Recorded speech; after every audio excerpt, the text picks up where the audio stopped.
Hello and welcome to an all-finals episode of MBHL On The Ball. I'm your host, Matthew Flair Harewood. That's correct. This episode features all 4 Youth League finals. These kids have played their hearts out all season to get to this place, a chance to win the coveted championship. Let's get to it. Our first game is the U9 finals between the Warriors and the Cobras. The Warriors finished the season atop the standings, 3 points ahead of the second place Cobras. The Warriors squeezed by the Giants in the semis with a 2-1 victory, while the Cobras took out Storm 5-3 to reach the finals. Warriors have won the season series between the two teams, holding a 2-1-1 edge. Let's see how that translates in this finals. This game starts with a penalty shot for the Warriors' Zach Dibley-Ledoux after being tripped up. He moves in slowly and tries to beat Marcus Gomez with the Forsberg, but Gomez gets a pad on it.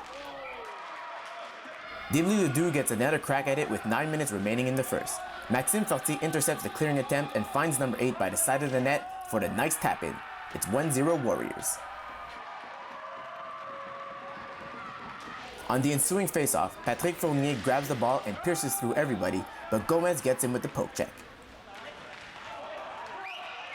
Warriors keep pressing later in the period. Gomez stops Dibley-Ledoux's first shot, but makes 2 back-to-back saves against Fortier, who was left alone at the side of the net. Incredible athleticism from the Cobras goalie to stretch out and make those saves.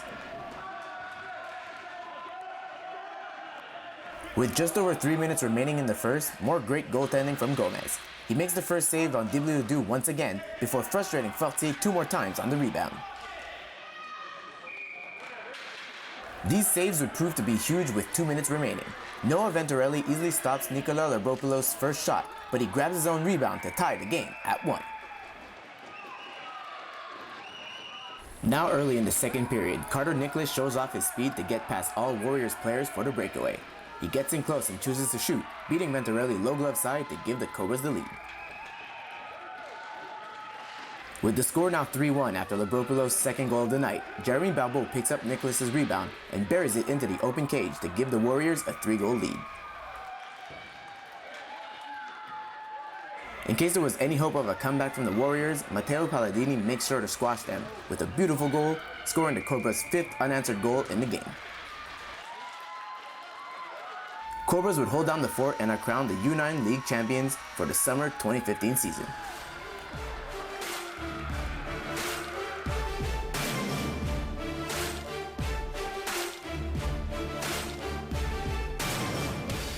For our second final, we head to the U14 League where Aces square off against the Tigers. Aces finished the first in the standings with 8 wins in 12 games. Tigers finished third, 4 points behind Aces, with a 6-6 record. Aces easily eliminated the Rockets 7-0, while the Tigers upset the Stingers 2-1 to reach the finals. Aces won 2 of the 3 meetings between the two teams during the regular season. We start this game off in the Tigers zone, but not for long. Corey Henderson breaks into the Aces zone and dishes off to Colin Dugas-Plamondon, who sees his shot mishandled by Ryan Salimi and trickles into the net. It's 1-0 Tigers.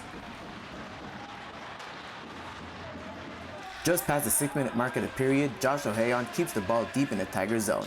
Francesco Deli Quadri gets a pass from Justin Galli, cuts to the front, and beats Dimitri Pulio from a bad angle. Game tied at 1.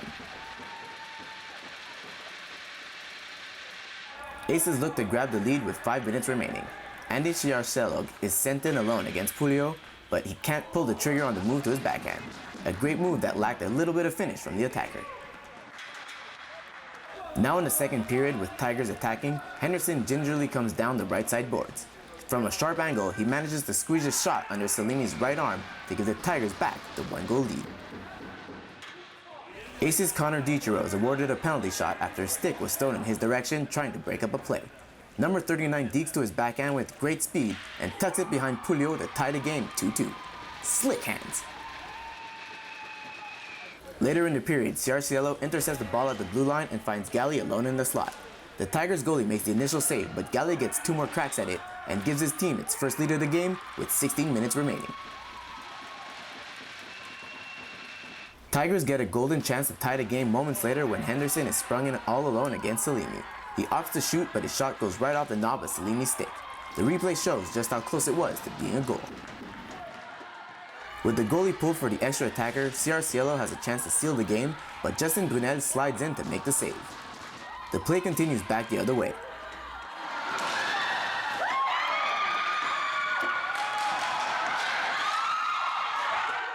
Dziga Plamondon ties the game up with a wraparound with seconds left on the clock. Now in overtime, 3 minutes in, Connor Gillis finds CR Cielo in the slot, and this time he doesn't miss his chance, blasting a shot past Julio to give the Aces their 4th goal, and with it, the U14 championship.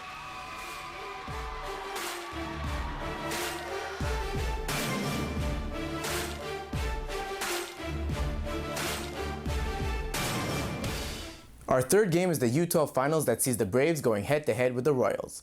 The Braves were the regular season champs with 9 wins and 3 losses, only 2 points ahead of the third-place Royals, who had 8 wins and 4 losses on the season.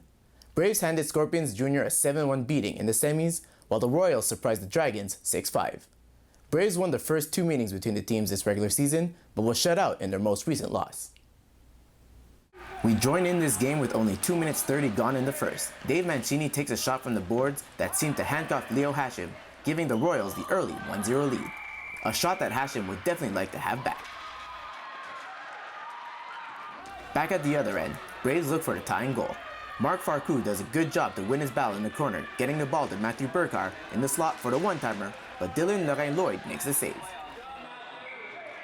5 minutes gone in the first, Royals will double their lead. Samluka Tifo's pass makes its way to Dante Rotzi in the slot. He steps to his forehand and rips a laser that beats Hashim high blocker side. That's precision shooting. Royals look for more later in the first. Tifo speeds down the left-hand boards, but Hashim sticks out the blocker, denying him the goal.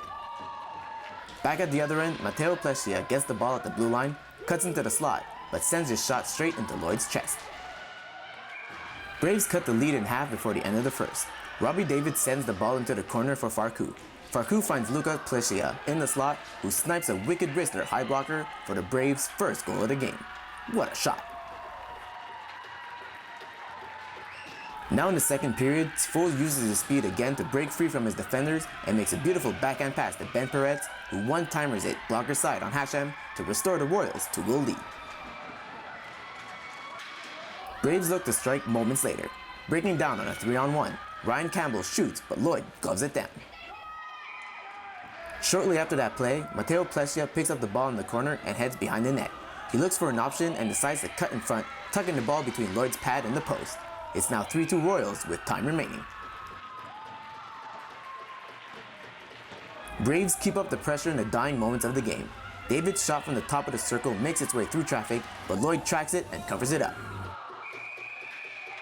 Royals would add an empty net goal and take the game 4-2, becoming at the same time the U12 champions.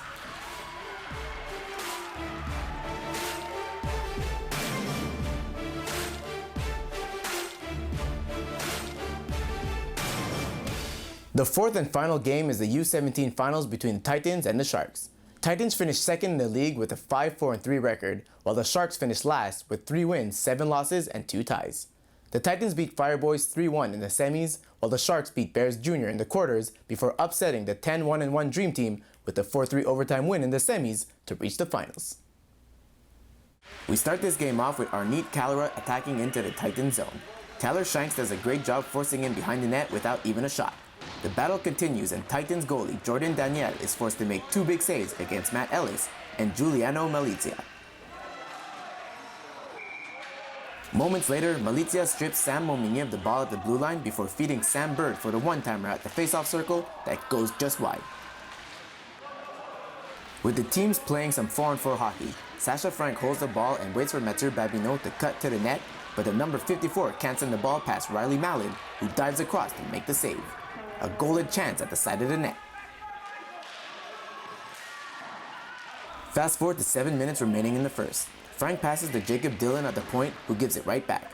Frank then sends it to the front of the net where Babineau picks it up and finally beats Mallon with the backhand, giving Titans the 1-0 lead. Sharks pressure late in the period looking for the equalizer. They force a turnover deep in the zone, but a great defensive play from Momini breaks up a definite scoring chance. Now early in the second period, this time Momini forces a turnover in the neutral zone. He gets past 3 Shark players and dishes off to Frank all along with Mallon, but his backhand goes wide left. He had the goalie beat, but couldn't hit the cage. Back the other way now, Michael Fiorini breaks into the Titan zone with speed and around the first defender, but his pass is broken up by Alex Momini's perfectly timed slide. Later in the period, Malizia bursts out of his own zone all the way into the Titan zone, but Alex Momini's relentless backcheck forces him to flub his shot on Daniel, who pokes it out of danger. Sharks kick it up a notch in the dying moments, looking to push the game into overtime. Fiorini shows some great hands to get in close, but Daniel bats the ball off of his stick. The Momini family aren't the only ones who can make great defensive plays. Deep in the Shark zone, Malizia slides in front of Frank's snapshot to block it. Sharks pull their goalie with 4 seconds remaining and a face-off in the offensive zone, but time runs out and the Titans hold on for the 1-0 shutout win and are your U17 champions.